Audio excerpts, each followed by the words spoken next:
Okay 1 2 3 ஒரு இந்த ஊர் பேர் தான் அருட்பெரும் ஜோதி அருட்பெரும் ஜோதி தனிப்பெரும் கருணை அருட்பெரும் ஜோதி. மலேசியாவில் புரோகா அப்படிங்கிற ஒரு ஊரில் ஒரு சைனீஸ் டெம்பிளில் இருந்து தான் இந்த வீடியோவை உங்களுக்காக பதிவிடுறேன். இந்த சைனீஸ் டெம்பிளில் சகல ஐஸ்வர்யங்களையும் லட்சுமி கடாட்சம் மற்றும் சரஸ்வதி கடாட்சத்தை தனக்குள் வரவைப்பதற்காக ஒரு வித்தியாசமான ஒரு வழிபாடுகளை செய்கிறார்கள். இந்த வழிபாடுகளை நான் இங்கே பண்ணிட்டு இதை நீங்கள் எப்படி உங்கள் ஊரில் செய்யலாம் என்பதைத்தான் இந்த வீடியோவில் பகிர்ந்து கொள்ள போகிறேன். அதாவது இவங்க என்ன பண்ணுறாங்கன்னா, இந்த ஊர் சைனாவை பொறுத்தளவுக்கு இது வந்து ஒரு பணத்தாள்னு பார்க்குறாங்க. ஓகேங்களா, இதை வந்து ஒரு பணத்தாள் அப்படிங்கிறாங்க. இந்த பணத்தாளில் இவங்களோட வேண்டுதல்களை, சைனா பணத்தாள், அதில் அவங்களோட வேண்டுதல்கள் என்ன வேண்டுதல்? லட்சுமி கடாட்சம் கிடைக்க வேண்டும், சரஸ்வதி கடாட்சம் கிடைக்க வேண்டும், ஆரோக்கியமான வாழ்வு வேண்டும் அப்படின்னு வேண்டுதலை வச்சுட்டு அந்த வேண்டுதலுக்கு சில ஊதுபத்திகளையும் மெழுகுவத்திகளையும் தராங்க. இந்த மெழுகுவத்தியே பார்த்தீங்கன்னா வித்தியாசமான முறையில் இருக்குது.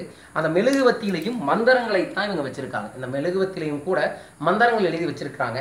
இந்த மெழுகுவத்தியை இங்கே இருக்கக்கூடிய தெய்வங்களுக்கு கொடுக்க சொல்கிறாங்க. அதாவது சரஸ்வதி அப்படிங்கிற கடவுளை என்ன பண்ணியிருக்காங்கன்னா ஒரு புத்தகம் மாதிரி ஒரு இடத்த வச்சுருக்காங்க. அந்த சரஸ்வதிக்கு இவங்க வெள்ளையை கொடுக்குறாங்க. இதை அப்படியே நம்ம ஊரில் நினச்சி பாருங்கள். வெள்ளை தாமரை மேலே சரஸ்வதி இருப்பாங்க. அந்த வெள்ளை தாமரை மேலே இருக்கக்கூடிய சரஸ்வதி தெய்வத்தை இங்கே கும்பிடணும் அப்படிங்கிறது. இங்கே மிதக்கும் மெழுகுவத்தி ஒன்று வச்சுருக்காங்க. இந்த மிதக்கும் விளக்குல இந்த மெழுகுவத்தியை பத்திரணும். நான் உங்களுக்காகவும் சேர்ந்து வேண்டுறேன். அதனால் பொறுமையாக நிதானமாக இந்த வீடியோவை முழுசும் பாருங்க என்று அன்போடு கூறிக்கொள்கின்றேன்.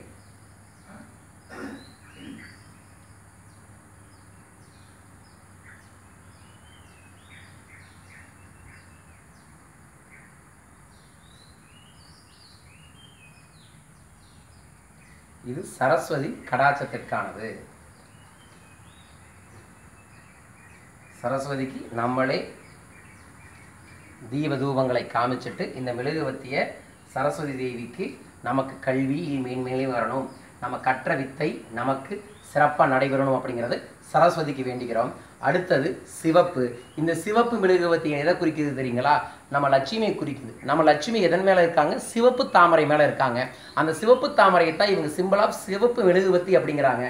அந்த மெழுகுவத்தியை நம்ம இங்கே வந்து பார்க்குறோம்.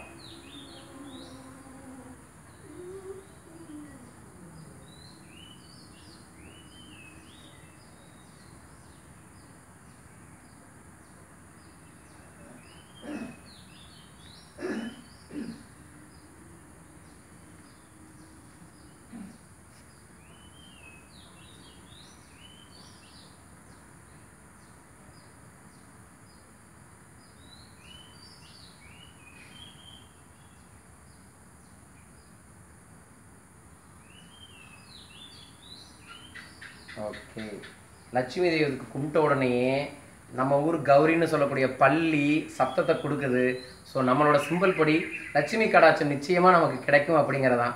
அதனால தான் தொடர்ந்து லட்சுமி கடாட்சத்துக்கான பயிற்சி வகுப்பையும் நம்ம நடத்திக்கிட்டு இருக்கோம். ஸோ உங்களுக்கு சகல ஐஸ்வர்யங்கள் வரணும் அப்படிங்கிறதுக்காக லட்சுமி தெய்வத்தை நான் உங்களுக்காக வேண்டி இந்த பிரார்த்தனையை செய்கின்றேன்.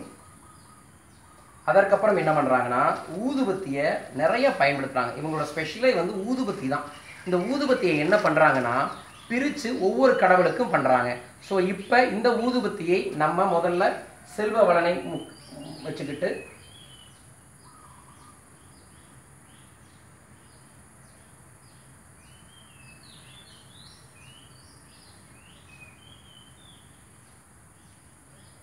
இந்த ஊதுபத்தியை பற்றிட்டு அவங்க என்ன பண்ணுறாங்கன்னா இங்கே இருக்கக்கூடிய வேண்டுதலில் இந்த ஊதுபத்தியை இப்படி வைக்கிறாங்க.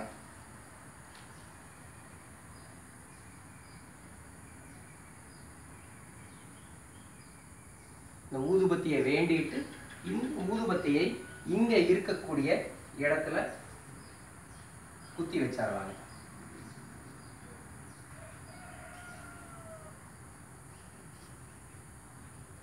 இப்படி குத்தி வச்சு வேண்டிட்டு இந்த கையில் இருக்கக்கூடிய பணத்தால பக்கத்தில் வந்து அக்னியை கொடுத்துறதுக்காகவே நம்ம உள்ள சாய்பாபா கோயிலுக்கு முன்னாடி ஒரு விஷயம் வச்சுருப்பாங்களே அந்த மாதிரி இந்த வேண்டுதலை மனசார நினச்சிக்கிறாங்க. இந்த வேண்டுதலை அக்னியை பத்துறாங்க. அதைத்தான் இப்போ பார்க்க போகிறோம் வாங்க. அக்னியை நம்ம பற்ற வேண்டிய இடம் இங்கே தான். லட்சுமி கடாட்சம் இந்த வீடியோவை பார்க்கக்கூடிய அனைவருக்கு வாழ்க்கையிலும் லட்சுமி கடாட்சம் வரணும்னு மனசார வேண்டிக்கிறேன். உங்கள் வாழ்க்கையில் லட்சுமி கடாட்சம் வரணும்னு மனசார வேண்டிட்டு இங்கே எடுத்துகிட்டு போகிறேன்.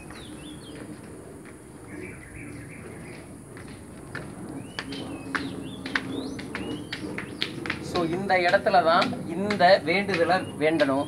இங்கே நம்ம வேண்டின வேண்டுதல் இங்கே இருக்கக்கூடிய சில சிம்பிள்ஸ்கள் உருவங்கள் இதை நிவர்த்தி தரும். உங்கள் வாழ்க்கையில் சகல ஐஸ்வர்யங்களை வரணும்னு நானும் மனதார வேண்டிட்டு இந்த வேண்டுதலை இங்கே இருக்கக்கூடிய இடத்துல போடுறேன்.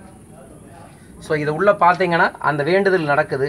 அந்த வேண்டுதல் எரிஞ்சு வரும்போது அது உங்கள் வாழ்க்கையில் சகல ஐஸ்வர்யங்களையும் கொண்டு வரும் என்பது தான் அதுவோட சிறப்பே. ஸோ அந்த சிறப்போட இப்போ உங்களுக்கு ஒரு தகவலை சொல்கிறேன். உங்கள் வேண்டுதல்கள் ஏதோ ஒன்று எடுத்துக்கங்க. அந்த வேண்டுதலை மஞ்சள் கலர் மெழுகுவத்தியை வாங்கிக்கோங்க. வேண்டுதலை ஒரு மெழுகுவத்தி அது மஞ்சள் கலரில் இருக்கணும். அந்த மெழுகுவத்தியை இரவு படுக்கிறதுக்கு முன்னாடி உங்களோட மன அழுத்தம் இருந்துச்சுன்னா அந்த மன அழுத்தத்தை எழுதி, ஒரு பிரச்சனை இருந்துச்சுன்னா அந்த பிரச்சனையை எழுதி, ஒரு சிக்கலோ ஒரு முடிவு எடுக்கணும் அதை எழுதி அந்த அக்னியில் காமிச்சு அந்த சாம்பலை காத்தோட காற்றை கரைச்சிட்டிங்கன்னா இரவு தூங்கி எந்திரிக்கும் போது காலையில் அந்த பிரச்சனை சரியாகும் என்பது மெழுகுவத்தியை வச்சு பண்ணக்கூடிய தேவதை வழிபாடுகளோட வழிபாடு. அந்த வழிபாடை தான் சீனர்கள் இந்த முறையில் செய்கிறாங்க. இதே வழிபாடை நீங்கள் வீட்டில் செய்யும் போது மஞ்சள் கலர் மெழுகுவத்தியில் உங்கள் வேண்டுதலை ஏதோ ஒரு பேப்பரில் எழுதணும். எழுதி இரவு படுக்க போகிறதுக்கு முன்னாடி அந்த மெழுகுவத்தியில் இந்த பேப்பரை எரிச்சிருங்க. அது உங்கள் வாழ்க்கையில் நினச்ச காரியத்தை கைகூடி வரும் என்பது தான் ஒரு சைக்காலஜிக்கலி செய்யக்கூடிய ஒரு வேண்டுதல். இந்த வேண்டுதலை மறக்காமல் செய்யுங்க. இந்த சைனல் டெம்பிளுக்கு கண்டிப்பாக வாங்க. மலேசியாவில் இருக்கக்கூடிய இந்த டெம்பிள் ரொம்ப ஒண்டர்ஃபுல்லான ஒரு டெம்பிள். மறக்காமல் வாங்க. இது டூரிஸ்ட் ஸ்பாட் இல்லை, ஆனால் இந்த டெம்பிள் நல்ல உன்னதத்தையும் ஒரு குகை கோயிலையும் அதிர்ஷ்டத்தை வர வைக்கக்கூடிய சகல ஐஸ்வர்யங்களையும் வர வைக்கக்கூடிய கோயில் தான். இந்த மாதிரி இன்னும் சூப்பரான ஒரு கோயிலோடையும் சூப்பரான சகல ஐஸ்வர்யங்களுக்கான ரகசியங்களையும் உங்களுக்காக பகிர்ந்து கொள்கிறேன். இந்த வீடியோ பிடிச்சதுன்னா மறக்காமல் லைக் பண்ணுங்கள், ஷேர் பண்ணுங்கள், சப்ஸ்கிரைப் பண்ணுங்கள். வீடியோ பற்றி ஏதாவது கருத்துக்கள் இருந்தாலும் ஏதாவது விஷயங்கள் நீங்கள் பகிர்ந்து கொள்ளலாம் கீழே கமெண்ட்ஸில் கொடுங்க. நான் அதுக்கு ரிப்ளை பண்ணுறேன். மிக விரைவில் சூப்பர் வீடியோட உங்களை வந்து சந்திக்கின்றேன். வாழ்க வளர்க பணமுடன். நன்றி.